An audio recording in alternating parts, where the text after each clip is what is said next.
Party ಗೀಟಿ ನಮ್ಮ ತಲೆಯಲ್ಲಿಲ್ಲ. ಕೆಲ ನಾಯಿ ನರಿಗಳಿಂದ ಸ್ವಲ್ಪ ವ್ಯತ್ಯಾಸವಾಯ್ತು ಅಷ್ಟೇ.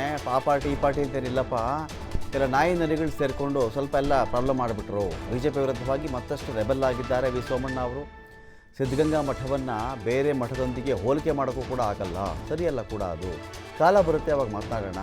ನಾನು ಯಾವತ್ತೂ ಅಧೈರ್ಯವಂತ ಆಗಿಲ್ಲ ಅಂತ ಮಾಜಿ ಸಚಿವ ವಿ ಸೋಮಣ್ಣ ವಾಗ್ದಾಳಿ ಮಾಡಿದ್ದಾರೆ.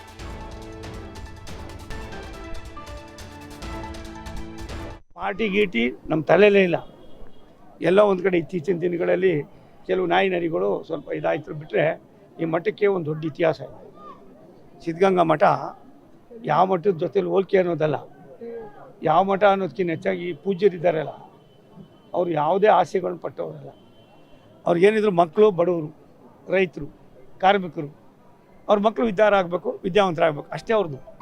ನಾವು ಅದನ್ನು ಸ್ವಲ್ಪ ಹೆಚ್ಚು ಕಡಿಮೆ ನಮಗೆ ಹತ್ತಿರದ ಕೆಲಸ ಮಾಡಿದ್ರಿಂದ ನಮ್ಗೆ ಇವೆಲ್ಲ ಬರ್ತವೆ ಅಷ್ಟೇ. ಕಾಲ ಬಂದಾಗ ಅವೆಲ್ಲ ಬರ್ತವೆ, ಮಾತಾಡೋಣ ಬಿಡಿ.